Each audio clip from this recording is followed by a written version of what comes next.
I never imagined that walking into my own bedroom at 3 in the afternoon would shatter 23 years of marriage into 1,000 irreparable pieces. The sound I heard through the door made my stomach drop, made my hands freeze on the doorknob, made every cell in my body scream to turn around and pretend I had heard nothing. But I opened it anyway, and there they were, tangled in sheets I had washed that very morning, their bodies moving together in a rhythm that felt like a knife twisting in my chest. My husband of 23 years, and Emma, the woman my son was supposed to marry in 6 weeks. The scream that came out of me did not sound like my voice.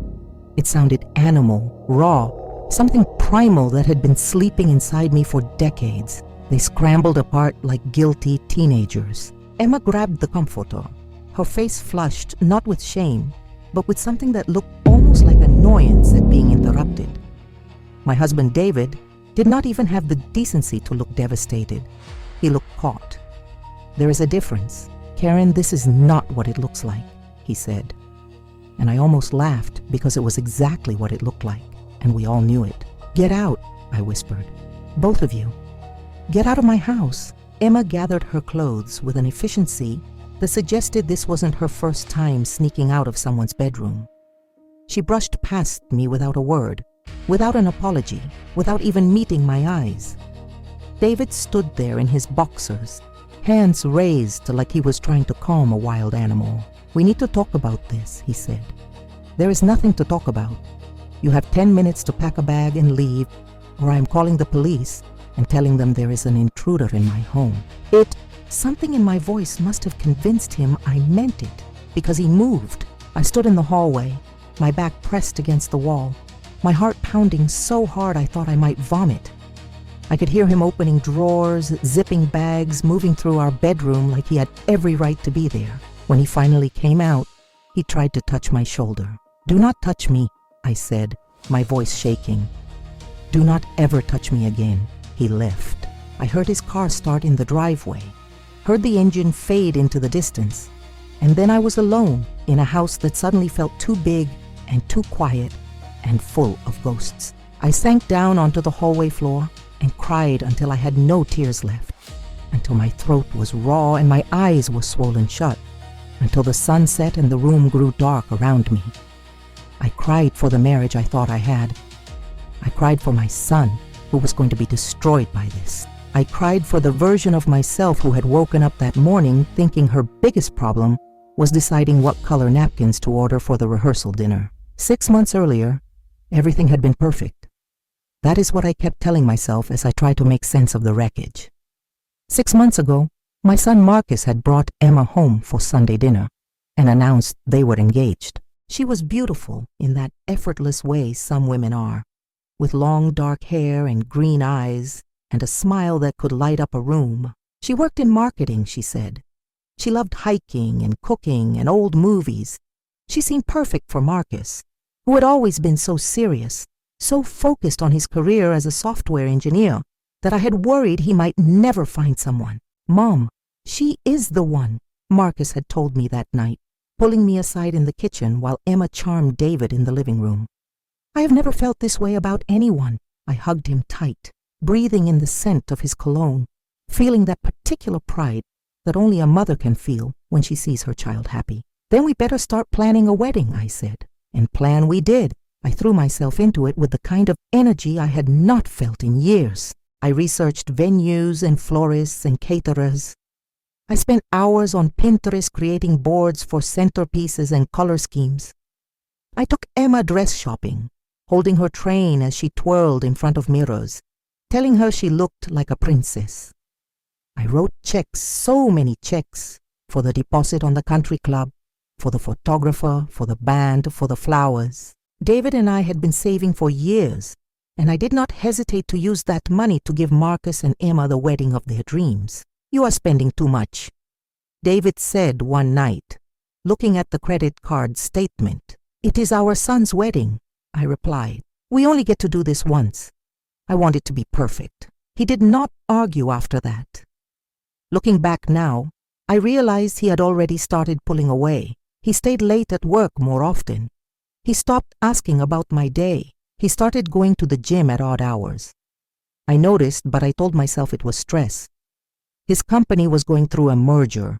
He was tired. He was getting older. I made excuses for him because that is what you do when you have been married for 23 years. You trust. You assume the best. You believe in the vows you took. I also grew closer to Emma during those months. We had lunch together twice a week to discuss wedding details. She would text me photos of shoes she was considering or ask my opinion on invitation fonts. She called me Mom, which made my heart swell every time. I bought her little gifts, a bracelet I thought she would love, a cookbook because she had mentioned wanting to learn to bake. I told her stories about Marcus as a child, showed her photo albums, welcomed her into our family with open arms. I never had a mother figure like you, she told me once, tears in her eyes. My own mom died when I was 12. This means everything to me. I held her hand across the table at the restaurant and told her she was family now, that I would always be there for her, that she was the daughter I never had. Every word of it was true. Every word of it was sincere. And every word of it makes what happened next so much worse. The Saturday before I caught them, we had all gone to the venue for the final walkthrough.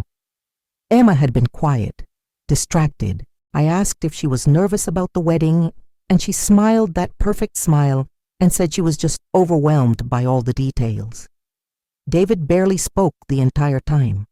He kept checking his phone, stepping away to take calls. Marcus was the only one who seemed genuinely happy, talking about their honeymoon plans, about the house they were going to buy, about the future he could not wait to start. I should have seen it then. I should have noticed the way Emma and David avoided standing next to each other, the way they never made eye contact, the tension that hummed beneath every conversation. But I was too busy being happy for my son, too busy making sure every detail was perfect, too busy playing the role of the perfect mother and mother-in-law. That night after the walkthrough, David and I went to bed in silence. He turned away from me, his back a wall between us. I lay there staring at the ceiling, feeling a heaviness I could not name. I reached out to touch his shoulder and he flinched. "Are you okay?" I asked. "Fine," he said. "Just tired." I wanted to push, to ask what was really wrong, but I was afraid of the answer, so I said nothing. I closed my eyes and pretended everything was fine, just like I had been pretending for months. The next morning, David said he had to go into the office. On a Sunday, I did not question it. I made coffee and sat at the kitchen table, scrolling through wedding checklists, making sure I had not forgotten anything. Marcus called to thank me again for everything I was doing, for all the money we were spending, for making his day so special. "I love you, Mom," he said. "You are the best." "I love you too, sweetheart," I replied, my heart full. 2 days later, I came home early from my dentist appointment. The car was in the driveway, which surprised me because David had said he would be in meetings all afternoon. I walked into the house calling his name, thinking maybe he had come home sick. No answer. I climbed the stairs, heard the sounds, opened the door, and my entire world exploded. After David left that first night, I sat in the dark for hours, my mind racing through every memory, every moment, trying to figure out when it had started, how I had missed it, what I could have done differently. The answer was nothing. I could have done nothing differently because they had made their choices, and those choices had nothing to do with me. Around midnight, my phone buzzed with a text from Marcus asking if I wanted to grab lunch the next day to finalize some last-minute details. My hands shook as I typed back a response saying I was not feeling well, that we would reschedule. I could not face him yet. I could not look into his excited eyes and tell him that his father and his fiancée had been having an affair, that the wedding he was so looking forward to was never going to happen, that his family was broken. I did not sleep that night. I lay in bed replaying the scene over and over, seeing their bodies intertwined, hearing that sound, feeling that knife twist deeper each time. I thought about calling someone, my sister maybe, or my best friend Rachel, but I could not find the words. How do you tell people that your husband betrayed you with your future daughter-in-law? How do you explain that level of devastation? By morning, I had cried myself empty. I felt hollowed out. like someone had scooped out my insides and left only a shell. I made coffee with shaking hands and sat at the kitchen table watching the sun rise through the window. My phone kept buzzing with texts from David, long paragraphs of excuses and apologies and explanations that I deleted without reading. I did not want his words. Words were meaningless now. At 8 in the morning there was a knock at the door. I opened it to find Emma standing there, her face pale but composed. She was wearing yoga pants and an oversized sweatshirt, her hair pulled back in a ponytail. She looked so young, so innocent. Nothing like the woman I had seen in my bed. "Can I come in?" she asked. Everything in me wanted to slam the door in her face, but I stepped aside and let her enter. She walked into the living room and stood there with her arms crossed, not sitting, not making herself comfortable. I stood across from her, waiting. "I need you to understand something," she said finally. "This is not what you think." I laughed, a bitter sound that surprised us both. "What exactly do I think, Emma? You think we are terrible people. You think we planned this. But it just happened. We tried to fight it, but sometimes you cannot control who you fall in love with." The rage that surged through me was white hot and terrifying. "Do not you dare talk to me about love. You do not betray people you love. You do not sleep with your fiancé's father. That is not love. That is selfishness. That is cruelty." She flinched, but did not back down. "David and I are going to be together. He is leaving you.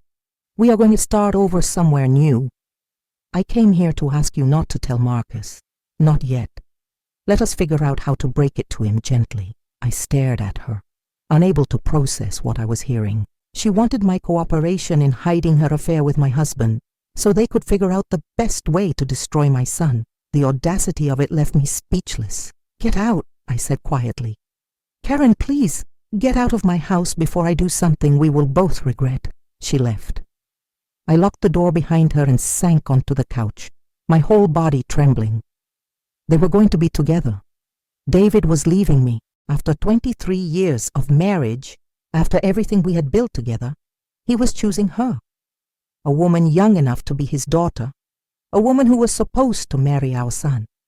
I spent the rest of that day in a fog, moving through the house like a ghost. I could not eat. I could not think. I could only feel this crushing weight on my chest that made it hard to breathe. Every room held memories. David and me painting the nursery when I was pregnant with Marcus. David and me dancing in the kitchen on our 10th anniversary. David and me laughing over some stupid joke I could not even remember now. All of it felt like lies. That evening, Marcus called. I let it go to voicemail. He called again and again. Finally, I answered, trying to keep my voice steady. "Mom, are you okay? You sound weird." "Just not feeling well, honey. Probably coming down with something. Do you need me to come over? I can bring soup." The kindness in his voice nearly broke me. "No, sweetheart. I just need to rest. I will call you tomorrow." I hung up before he could ask more questions, before the tears started again, before I had to lie to him anymore, because that is what I was doing, lying by omission, protecting him from a truth that was going to shatter him. Over the next few days, I moved through life on autopilot. I called in sick to work. I ignored calls and texts from friends asking about the wedding. I spent hours sitting in Marcus's old bedroom looking at photos of him as a child, remembering happier times when the world made sense. David kept texting, kept calling, but I blocked his number. I could not bear to hear his voice. On the 4th day, my sister Anna showed up at my door with groceries and a determined look on her face. "You have been avoiding everyone," she said, pushing past me into the house. "What is going on?" I broke down and told her everything. She held me while I cried, made me tea, let me talk until I had no words left. When I was done, she looked at me with a mixture of fury and heartbreak. "You have to tell Marcus," she said. "I know. But how? How do I destroy his world like that?" "You are not destroying his world. David and Emma already did that. You are just telling him the truth." She was right, but knowing that did not make it any easier. I spent another 2 days rehearsing what I would say, how I would break it to him, what words could possibly soften this blow. There were no words. There was no gentle way to tell your son that his father and his fiancée had been sleeping together. I finally called Marcus and asked him to come over. He arrived within 20 minutes, concern written all over his face. "Mom, you are scaring me." "What is wrong?" We sat on the couch, and I held his hands in mine, looking into his eyes, seeing the trust there, the love, knowing I was about to break his heart. "There is no easy way to say this," I began, my voice shaking. "The wedding is off. Emma and your father have been having an affair." The color drained from his face. He pulled his hands away from mine, stood up, started pacing. "What? No, that is not possible. Dad would never—" "I caught them, Marcus, in our bedroom 4 days ago." He stopped pacing and stared at me like I had spoken in a foreign language. I watched realization dawn on his face, watched the denial crumble, watched his entire world shift on its axis. He sank back down onto the couch, his head in his hands. "How long?" he whispered. "I do not know. Months, maybe. Emma came here and told me they are planning to be together. Your father is leaving me." Marcus looked up at me with tears streaming down his face, and in that moment he looked exactly like he had as a little boy when he had fallen off his bike and scraped his knees. I pulled him into my arms and held him while he sobbed, my own tears falling into his hair. "I am so sorry," I kept saying. "I am so, so sorry." "You did not do anything wrong," he choked out. "They did this. They destroyed everything." We sat like that for a long time, two broken people holding on to each other in the ruins of our family. When Marcus finally pulled away, his eyes were red and swollen, but there was something else there too. Something hard and angry that I had never seen before. "I need to talk to him," he said. "I need to hear him admit it. Marcus, I do not think—" "I need to, Mom. I need to look him in the eye and hear him say it." I could not argue with that. He deserved answers. He deserved to confront the man who had betrayed us both. I gave him David's new address, a hotel across town where he had been staying. Marcus left, and I sat alone in the house, praying that whatever happened next would not break him completely. He came back 3 hours later, his face pale and drawn. He did not want to talk about it, just said that David had confirmed everything, that he had tried to justify it, that he had actually said he and Emma were in love and deserved to be happy. Marcus said he had told David he never wanted to see him again, that as far as he was concerned, he no longer had a father. The days that followed were a blur of cancellations and explanations. I called the venue, the caterer, the florist, the photographer, explaining that the wedding was off, but offering no details. Some of them were understanding. Some demanded payment for services already rendered. I paid them all without complaint.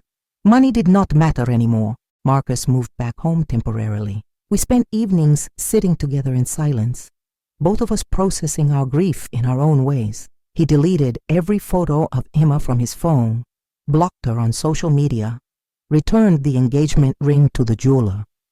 I watched him go through the motions of dismantling a future he had been so excited about, and my heart broke for him over and over again. 2 weeks after the discovery, I hired a divorce attorney. Her name was Patricia, and she was exactly the kind of person I needed. Sharp, no nonsense, and ruthless when necessary. She listened to my story without judgment and laid out my options. "You have grounds for an at-fault divorce based on adultery," she said. "That works in your favor for asset division. We need to document everything, gather all financial records, secure your assets." I followed her instructions methodically. I made copies of bank statements, investment accounts, retirement funds. I photographed valuables. I changed passwords on all our joint accounts. I moved money into a separate account that David could not access. For the first time since this nightmare began, I felt like I had some control. While I was building my case, I started noticing other things. Small discrepancies in our finances, charges on credit cards that David had always handled. I brought them to Patricia, and she hired a forensic accountant to dig deeper. What we found made the affair look like a minor betrayal in comparison. David had been stealing from me, from us. For years, he had opened credit cards in my name without my knowledge, maxed them out, and hidden the statements. He had taken out a second mortgage on our house, forging my signature on the documents. He had emptied our joint savings account, the one we had been building for retirement, transferring it into an account I did not know existed. He had even borrowed against his life insurance policy, the one that was supposed to protect us if something happened to him.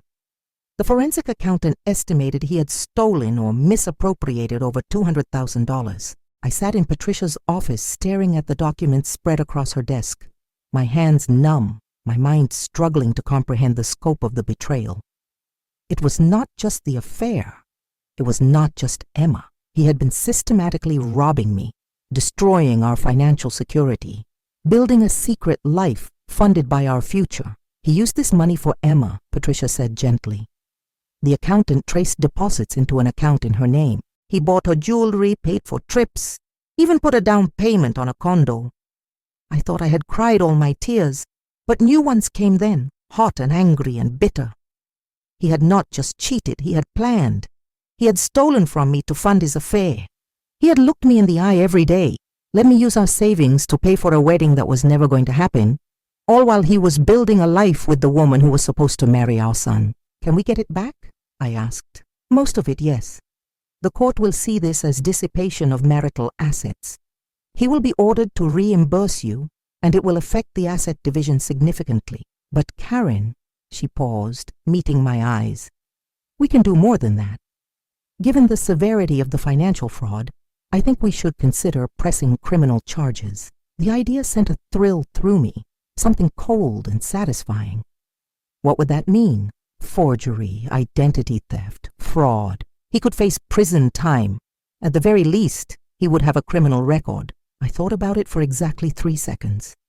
Do it, Patricia smiled, a predatory expression I was starting to appreciate. Let us destroy him. Over the next month, while David and Emma apparently played house in their stolen nest, we built a case that would ruin them both.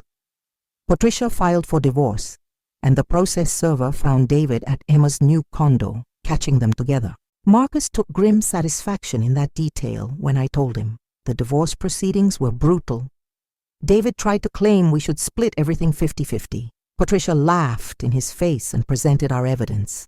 The affair, the financial fraud, the forged documents, the stolen money. David's attorney tried to negotiate, but we were not interested. I wanted every penny back, and I wanted him to pay for what he had done. During a particularly heated deposition, David finally showed some emotion. He looked across the table at me with something like desperation in his eyes. Karen, please, we can settle this reasonably.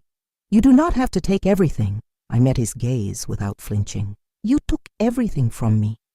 My marriage, my family, my son's happiness, my financial security. You stole from me for years to fund your affair with a woman young enough to be your daughter, a woman who was supposed to marry our son. And now you want me to be reasonable. It was not supposed to happen like this, he said weakly. How was it supposed to happen, David? At what point did you think this would end well? He had no answer for that. The criminal charges were filed a week later.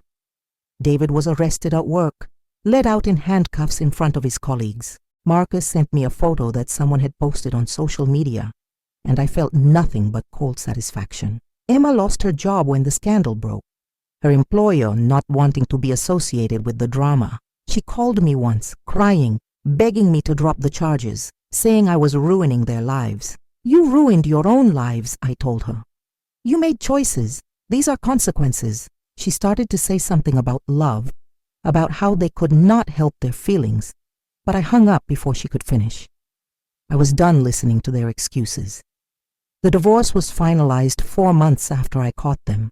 I got the house, the majority of our assets, full reimbursement for the stolen money, and alimony. David was convicted of fraud and forgery, receiving a suspended sentence, probation, and an order to pay restitution. His credit was destroyed. His reputation was shattered. His relationship with his son was irreparable. Emma left him 3 months after the conviction.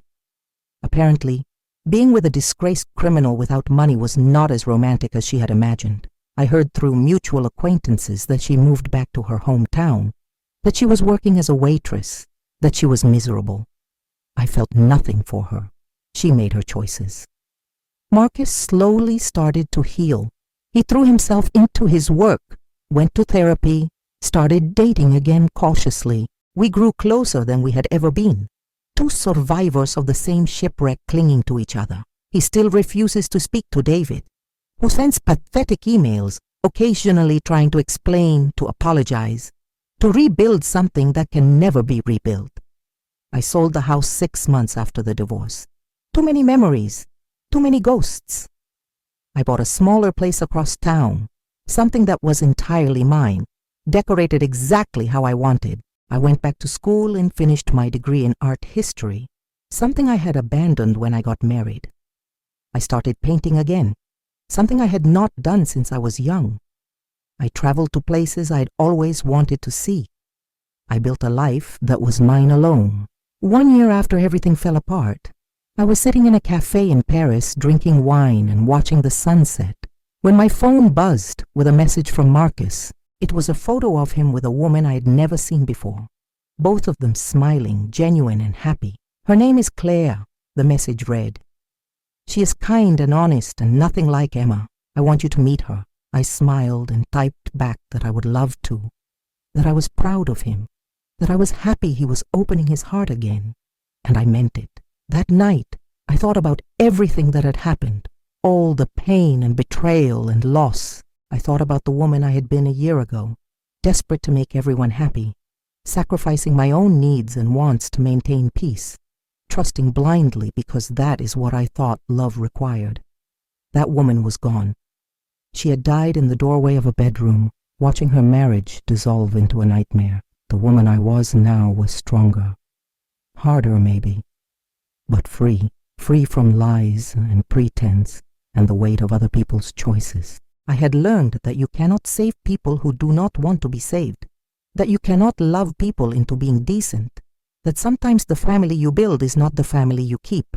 I learned that justice is not always immediate, but it is sweet when it comes. I learned that karma is real and that consequences always find their way to the guilty.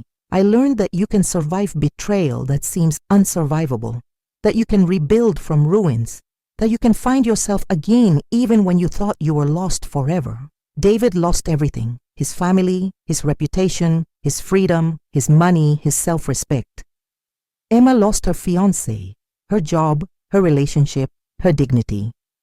They both paid dearly for their choices, and I did not have to do anything but step back and let their own actions destroy them. As for me, I found something better than revenge. I found peace. I found myself. I found a life worth living, one built on truth and strength and self-respect. I found freedom. And sitting in that cafe in Paris, watching the lights of the Eiffel Tower begin to twinkle as darkness fell, I raised my glass to the woman I had become, to the journey that had broken me open and rebuilt me stronger, to the future that was entirely mine to create. Today, I learned that the worst betrayals can lead to the greatest transformations, that losing everything you thought mattered can help you discover what actually does, that sometimes the end of one story is just the beginning of a better one. Have you ever discovered a betrayal that changed your life completely? How did you rebuild after everything fell apart? Share your story in the comments below.